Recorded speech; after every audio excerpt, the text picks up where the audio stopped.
You do realize that the entire SEC is about to change, and that does affect Texas A&M in more ways than one. So let's go ahead and talk about the recent hiring at LSU and the recent departure of a future SEC team.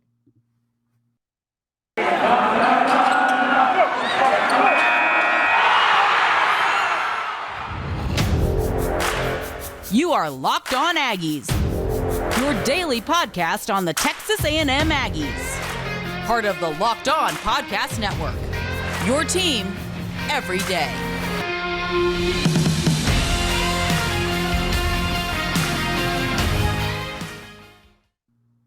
Howdy, everybody, and welcome back into another episode of Locked On Aggies, presented by the Locked On Podcast Network. Cole Thompson back here in the driver's seat talking all things Texas A&M. And today, let's go ahead and talk about the recent news of Brian Kelly leaving Notre Dame, coming to LSU, and of course, Lincoln Riley leaving Oklahoma, who is soon to join the SEC, and how this does affect Texas A&M. Hint, it affects Texas A&M a lot. Thank you so much for making this your first listen every single day right here on the Locked On Podcast Network. You can check us out on iTunes, Spotify, YouTube.com, and of course, LockedOnPodcast.com. This episode of Locked On Aggies today is brought to you by Sonos. Sonos is the official sponsor of ESPN College Football. Go to Sonos.com to learn more. As always, my name is Cole Thompson, at Mr. Cole Thompson, name right down there below if you want to follow me on Twitter. I am the host of the show, and I love public feedback. So anything you can do to make this a more quality-sounding podcast Monday through Friday, give me a follow, give me a shout-out, and I will add it into the mix. Secondly, Locked On Aggies. Locked On Aggies is your number one source for all things 12-man-related content found here on LOP. You can subscribe on iTunes, listen on Spotify, and if you can't do any of that, listen live every single day at LockedOnPodcast.com. So I bring this conversation up because I do think it is important. You have to understand that the way that the SEC is changing in the next few years is going to be hugely detrimental to Texas A&M. Because if you start looking at the horizons of the 14 teams inside the conference, and remember, it's soon going to be 16 teams. Texas and Oklahoma are going to come. When they do, it is going to be something to keep a close eye on because we want to see how the divisions go, how the rankings go, and which coaches are still going to be in the conference right now.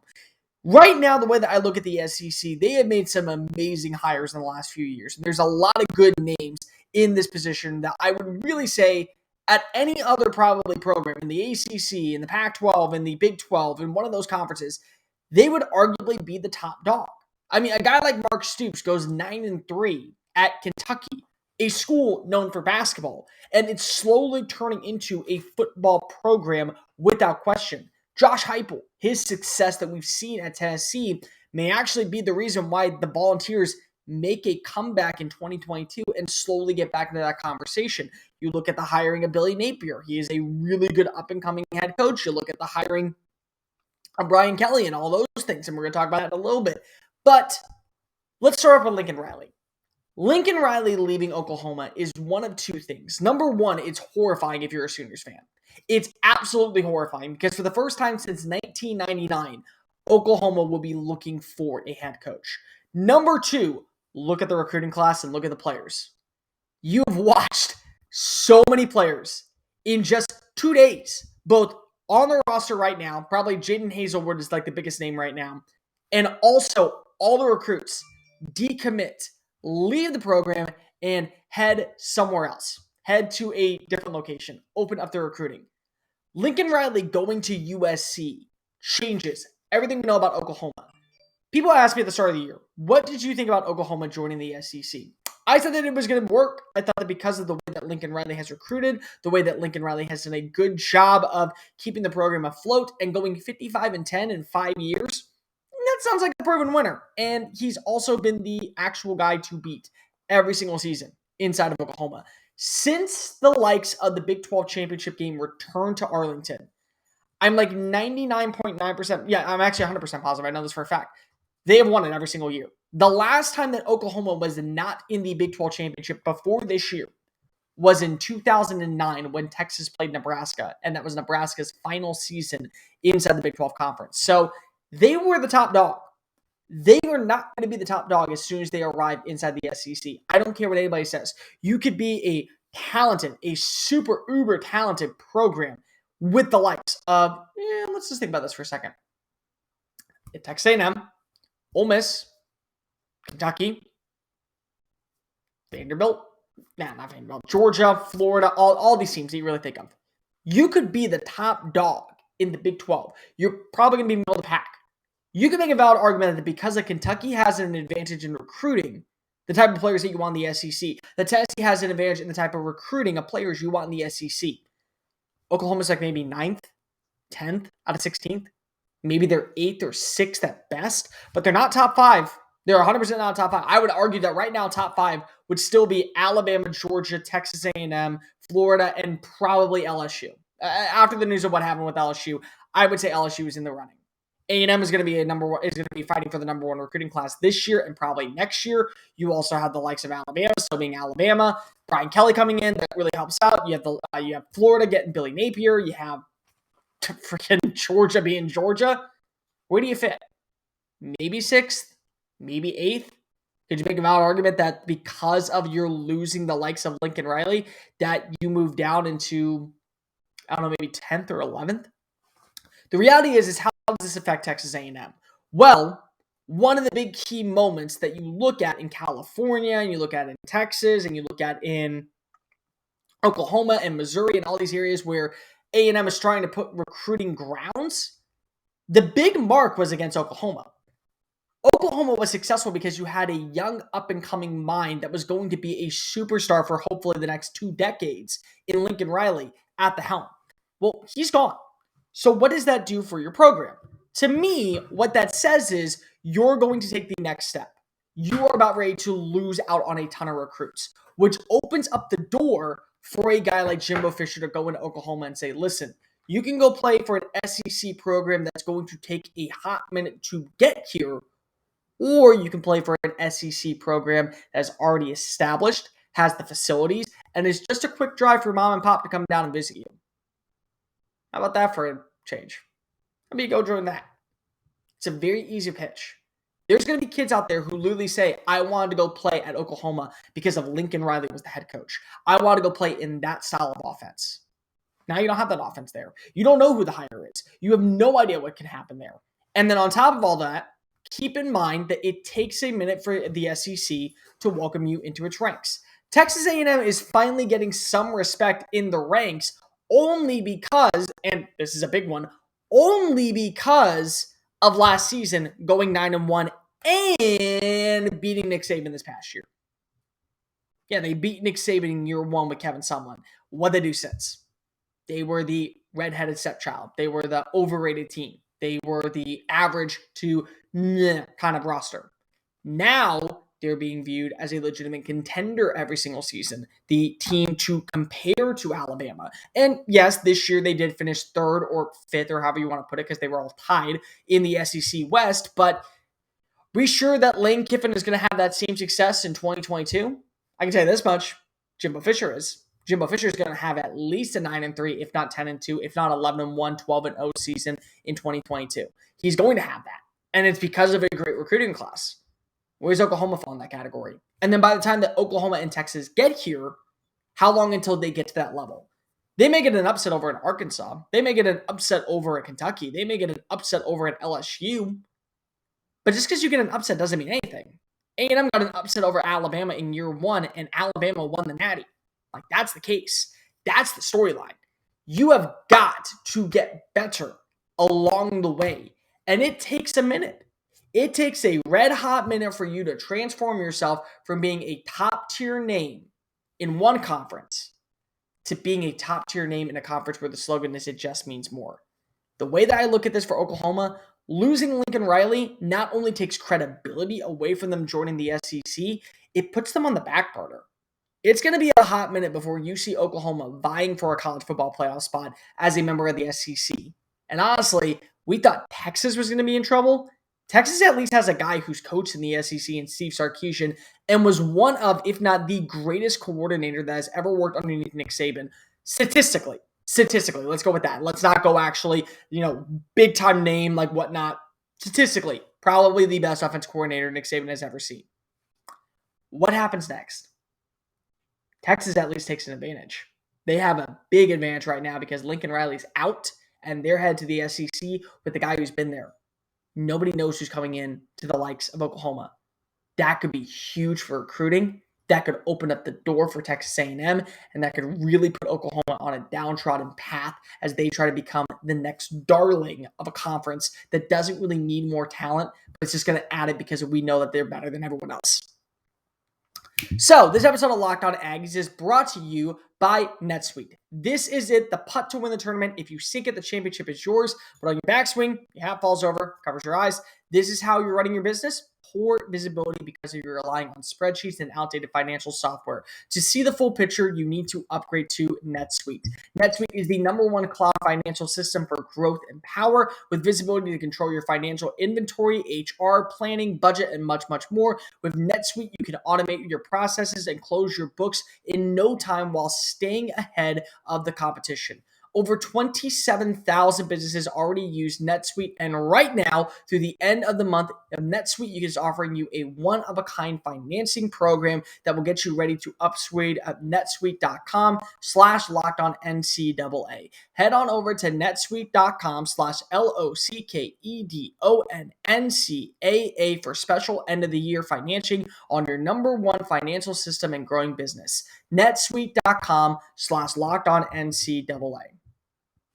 This episode of Locked On Aggies is also brought to you by PrizePicks. Listen up, college football nerds. I got a deal for you. PrizePicks is the daily #1 leader in fantasy sports. It offers college football props more than anybody else in the world and star players from Power 5 programs as well as mid-level programs that you may not have heard of. PrizePicks offers any prospect you can think of. You can get up to 2 to 5 players in the over-under projections and win 10 times the amount of money with your entry. It's simple. All you do is invest 100% of your local deposit up to $100. So you give 100, you get 100. You give 100, you get 50%, you get 50% back. You get all that money back towards you when you use the promo code Locked On LOCKEDON. You can go ahead and use the award-winning app on both the App Store and Google Play. Entries can be made in 60 seconds or less. It's that easy. It's made safe and offers withdrawals fast. Go set up PrizePicks daily fantasy sports made easy today. Locked On Aggies, written by the Locked On Podcast Network. Thank you so much for making us your first listen every single day. Check us out on iTunes, Spotify, YouTube.com, and of course, the Locked On Podcast Network. So let's talk about the big hire, the news that came out late last night. It was officially announced this morning. Brian Kelly to LSU. The Notre Dame coach, after 12 years in South Bend, will be leaving to go to the Bayou to help the Tigers get back to glory. What do I make of this hire? A lot. First off, Jimbo Fisher is a man of his word. He is not going to LSU. Jimbo Fisher is not going there. It was a done deal. He said, I am not going to LSU. I would like to stay here. I would like to be at Texas A&M. This is where I want to be. And he means it. He is not going to LSU. So a man of his word from the start. I never once thought for sure he was leaving. That was the biggest thing. I never thought for 1 second he was going to be the next head coach at LSU. It just didn't fit him at this point. Maybe it did when he was younger. It didn't now. It just never was the case. But you do have to look at some other names. You do have to consider consideration of what Brian Kelly does bring. Brian Kelly is on pace to have his 4th consecutive 10-win season at Notre Dame. There have been five 10-win seasons his entire time there, and he's had 1 losing season in his entire career. 1. He just became the all-time leader in wins in program history, and he has taken his team to the college football playoff on 2 different occasions. There's a very good shot that based off of what happens this upcoming weekend, with everything in the realm of the college football playoff and conference championships, they could be going for their number 3 shot in the last 4 years. He's a damn good coach. He is an absolute damn good coach. Do I like it for LSU? No, I do not. And the reason is because if he's 60 years old, I do not know how much he has left in the tank. I do not know what else he can do at this point. Is he going to be that big of an upgrade? Maybe. I do not know. I don't know how it's going to work out. What I do know is that the level of competition in the SEC West just got tougher. When you try to go ahead and rank these coaches, when you try to go ahead and figure out who is where, I look right now at every single level of competition. Brian Harsin is the weak link in a conference to where he never seemed to fit. Who comes in next? Brian Kelly is a really good recruiter who's done a fantastic job during his time at Notre Dame setting up success. Nick Saban is Nick Saban. Jimbo Fisher is an elite recruiter when it comes to his overall name, and he's done a fantastic job helping quarterbacks progress during his time at Florida State. It's time to see what he can do at Texas A&M, but he has had this team trending in the right direction. Lane Kiffin. I mean, honestly, and it doesn't look like he's going anywhere unless Miami opens up. And then if Miami opens up, that becomes a whole different story. You look at even Mike Leach. Look at the way the air raid system has transitioned from year 1 to year 2. I mean, they really look like a great team. And Sam Pittman, as much as we want to give him credit, nobody likes Sam Pittman. Nobody thought the hire was going to be that great. It turned out to be really dang good. For the first time in the history of Arkansas football, they've won all 3 major trophies. LSU the boot, the Borderline, and the Southwest Classic. They won all those games underneath Sam Pittman. And honestly, Sam Pittman would be my vote to win Coach of the Year. He would. He absolutely would. So Brian Kelly joining this conference, on top of either Steve Sarkisian at Texas or whoever is hired at Oklahoma in the next few years, joining the SEC West is horrifying. It gets so much tougher. It gets so much tougher for Texas A&M. But one thing you have to consider is that Jimbo Fisher feels like he's going to be there for the next 10 years.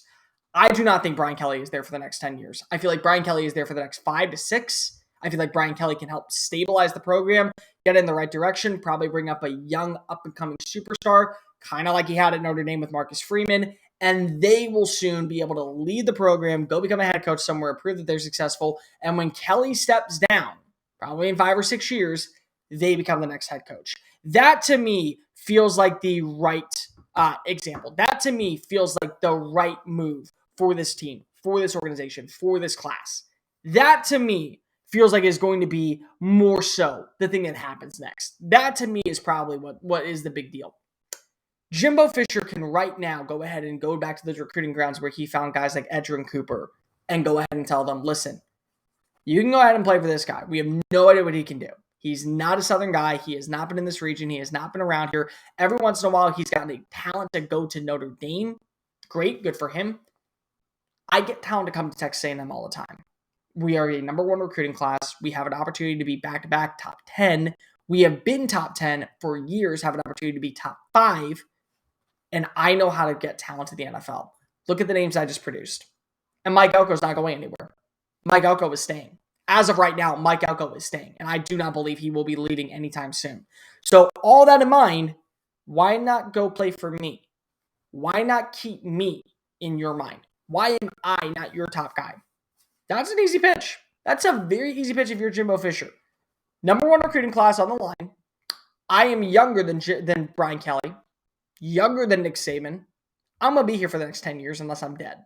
At this point, if you turn down LSU, which Jimbo Fisher did turn down LSU, according to multiple people, he was the first call. He turns down LSU. If that's the case, if he is not going, he's not going anywhere. He's staying. Until he retires, he will be at Texas A&M. And he has an opportunity to help the Aggies become arguably the next great powerhouse in the SEC. And it starts this year by taking recruits and those who are planning to leave LSU, giving them a phone call and saying, let's talk. You want to stay in the SEC? I want you to stay in the SEC. This episode of Locked On Aggies is brought to you by Boost Mobile. You can listen to podcasts for the power of knowledge. You can switch to Boost Mobile for the power of saving money. Get 3 unlimited data plans for $30 a month per line and a new 5G phone when you switch so you can get the latest episodes of Locked On Aggies. All in one of America's largest LG3 5G network. More power to save. Boost Mobile. Disclaimer, free phone limited to only 1 customer per line. Additional restrictions may apply. Offer and coverages may not be available everywhere for phones or networks. See boostmobile.com for details. BetOnline is back in action. They are trying to get as many bets in as possible as the College Football Playoff Selection Committee is getting ready to announce the Final Four. And of course, the NFL playoffs is right around the corner. So make sure you go visit betonline.ag for the biggest bets, the biggest buyouts, and of course, the biggest odds and lines. Go see them and get a 100% welcome bonus with your first deposit when you use the promo code Locked On. Promo code Locked On. You receive a 50% welcome bonus with your first deposit. From basketball to football to NHL to boxing to UFC rights, everything you need. Bet online, where the game starts. Locked On Aggies, presented by the Locked On Podcast Network. So one more thing I do want to talk about, because Mike Elko was a name that was mentioned a lot in the recent coaching hires. There was names like Duke, there was names of Virginia Tech, Wake Forest, if that was to become available. We now know that Wake Forest is not becoming available because of Dave Clawson signed a mega deal. He's staying there. And we also know that the likes of, sorry about that, Virginia Tech is no longer available, because Whit Babcock went and got a defensive coordinator, just not Mike Elko. Instead, he went and got Brent Pry from Penn State, who is as well a very talented recruiter, a very smart name, a very high and productive player, somebody who has been around the block for a constant time. He has done a fantastic job recruiting at Penn State, building it to what it is today. If you look back at his ties in the SEC when he is at Vanderbilt, he brought in some big-time names like Zach Cunningham. Perhaps the biggest name that he ever brought into any program was Micah Parsons, selling him to come to State College. He will now be going to Blacksburg. Why is this good for A&M? Because Mike Elko isn't leaving. That's plain and simple. Mike Elko is staying. Mike Elko will be the defensive coordinator in 2022, and there's a very good shot that he stays until the right job comes along and he becomes the name that you cannot pass up. Where is that job? I have no idea. I really don't. And everyone's going to say, well, what about Mike Elko to Notre Dame? Would that make sense? I don't think so. He was only at Notre Dame for 2 years, so it's not like he was there for a hot minute. And again, look at the success of the coordinators after him. It would be different if he was the top-tier coordinator and then everyone else stunk. Clark Lee was one of the best coordinators last season in college football. And the year after that, Marcus Freeman was one of the best coordinators in the realm of college football at Cincinnati and one of the best coordinators in the realm of college football this year at Notre Dame. That to me feels like the guy who's going to get the job if it's not Luke Fickell, who again, I know just from conversations around college football people, around boosters and whatnot, Luke Fickell wants 3 jobs. He would take Ohio State, he would take Penn State, and he would take Notre Dame. Besides that, he's very content at where he's at Cincinnati, which, again, in the middle of a playoff hunt right now and them trying to find the next head coach, it feels like they're either going to have to come to an agreement to where he is going to stay at Cincinnati all the way through the college football playoff selection, or, and this is a big or, this is a huge, huge, huge or they get out and then he just goes next week.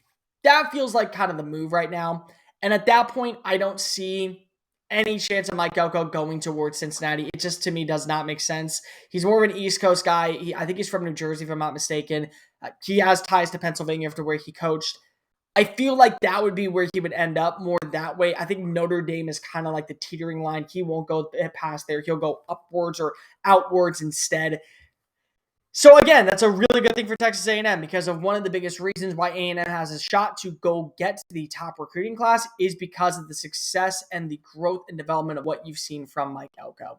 That's going to do it for this edition of Locked On Aggies. Make sure you're following us on social media at Mr. Cole Thompson and at Locked On Aggies. On tomorrow's show, start looking at some bowl that Texas A&M could be playing in 2021. There is a major report that they are the favorites to land one game. There's also a report that they could stay close to home. We'll talk about that and much, much more. See you tomorrow. And remember, gig 'em, y'all.